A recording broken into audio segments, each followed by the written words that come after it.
말 한마디에 천냥빚을 갚는다. 우리나라 속담인데요. 그만큼 말이 중요하다는 것을 나타내주고 있습니다. 오늘 말씀드릴 주제는 상담 시 피해야 할 언어 습관 5가지입니다. 궁금하신 분 계속 봐주세요.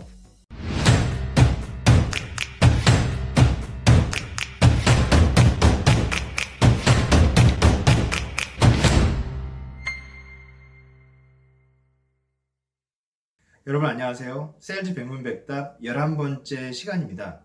오늘 말씀드리고자 하는 주제는 바로 이겁니다. 상담 시 피해야 할 언어 습관 5가지.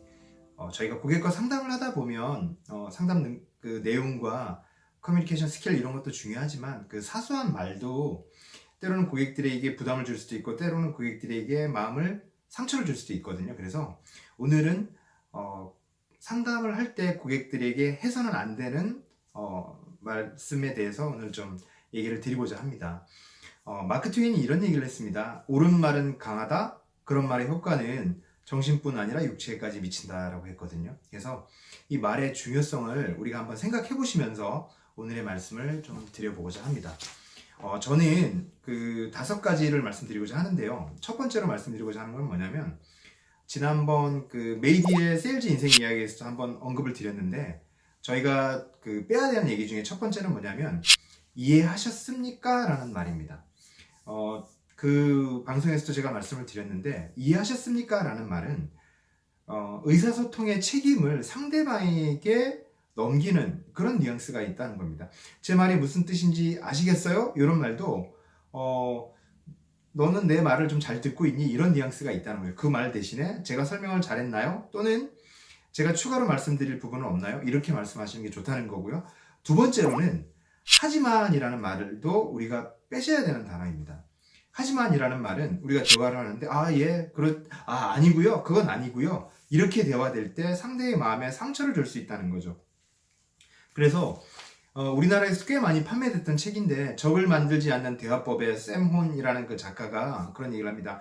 대화를 논쟁에 빠뜨리고 싶다면 하지만이라는 말을 즐겨 쓰라고 하거든요. 그래서 여러분 하지만 대신에 그리고라는 말을 좀 쓰셨으면 좋겠어요. 사실 우리가 세일즈 교본에 보면 yes and but 화법이라는 게 있어요. 예 맞습니다. 그러나 이렇게 화법을 전개하라고 얘기하거든요. 그건 틀린 말이고요. 제가 생각할 때 yes and라고 하시는 게 좋습니다. 말씀이 되든 안 되든 논리적으로 맞든 안 맞든 상대방이 말씀을 하시면 고객이 얘기를 하면 대화의 상대자가 얘기를 하면 네 맞습니다. 그리고 이런 측면도 있습니다. 이렇게 대화를 흘러가는 게 좋겠다는 거고요. 세 번째는요. 뭐뭐 하는 것 같아요 라는 말은 피하셔야 됩니다. 상담을 하실 때 프레젠테이션 하실 때 계약 클로징을 시도하실 때는 이 플랜이 고객님에게 맞는 것 같아요 라는 말은 굉장히 힘이 없는 거죠. 이게 필요할지 몰라요 라는 말도 자신감이 없죠. 그렇게 하지 마시고요. 상담을 하고 제안을 하고 계약을 종결 지을 때는 이게 맞습니다. 이게 맞는 것 같아요가 아니라 이 플랜이 고객님에게 맞습니다 라고 강하게 말씀하실 필요가 있다는 겁니다. 그리고 네 번째로 제가 말씀드리고 싶은 건 뭐냐면 문제점이라는 단어예요. 문제점. 고객님이 갖고 있는 고객님 재정의 문제점은 뭐냐면요. 이런 표현보다는 고객님의 현황을 우리가 개선하기 위해서는 개선점이 무엇이냐면요. 이렇게 얘기하는 게 듣기 좋다는 거죠. 문제라는 단어 우리 싫어하잖아요. 그죠? 문제라는 단어는 좀 부정적인 의미가 있는 거거든요. 그래서 부정적인 어휘보다는 긍정적인 언어를 쓰십사라는 얘기를 드리고 싶습니다. 그래서 고객분하고 얘기하실 때 뭐 다른 문제는 없나요? 이런 표현보다는 제가 따로 도울 일이 있습니까? 이렇게 하는 게 훨씬 부드럽다는 거죠. 그리고 마지막으로 5번째는 뭐냐면 우리가 대화 중에 이런 표현을 또 쓰시는 분들이 있어요. 그건 어쩔 수 없습니다. 이렇게요. 어쩔 수 없다는 말은 단정적인 거거든요. 단호한 거고 더 이상은 협상의 여지가 없다는 걸 뜻합니다. 미국의 정신과 의사였던 모건 스코펙이 이런 얘기를 합니다. 인간 의사소통의 궁극적 목적은 뭐다? 타협이다.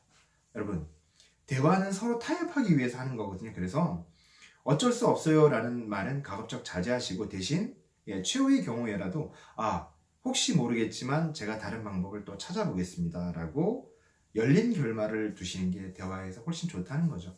그래서 뭐 이건 어쩔 수 없어요 같은 그런 단정적인 표현은 자제하셨으면 좋겠습니다. 오늘 말씀드렸던 것을 5가지로 정리해 보겠습니다. 첫 번째는 이해하셨습니까? 대신에 뭘? 제가 설명을 잘 드렸나요? 이렇게 말씀드리고요. 두 번째, 하지만이라는 역접보다는 그리고라는 순접적인 표현을 쓰시라는 것.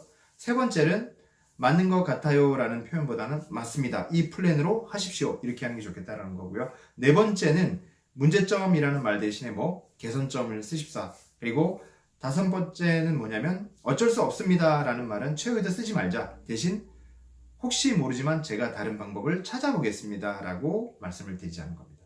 네. 오늘 제가 드렸던 말씀은 상담 시 피해야 할 언어 습관이었습니다. 예, 언어라는 건 습관이 되는 거기 때문에 평상시에 조금씩 연습하고 바꿔가시면 우리에게 또 좋은 습관으로 돌아올 거라고 생각합니다. 제가 준비한 내용은 오늘 여기까지고요. 네. 또 뭔가 오늘 공감하셨던 내용이 있었다면 그걸 가지고서 또 실천해 보시기 바랍니다. 다음 시간에 또 알찬 내용으로 찾아뵙겠습니다. 고맙습니다. 오늘 영상은 괜찮으셨어요? 이와 관련해 앞으로도 빠르게 정보를 받아보실 분은 구독 버튼을 클릭해 주시고요. 오늘 영상과 관련해 이 영상 보시면 많은 도움 되실 겁니다. 다음 시간에 더 알찬 방송으로 찾아뵙겠습니다.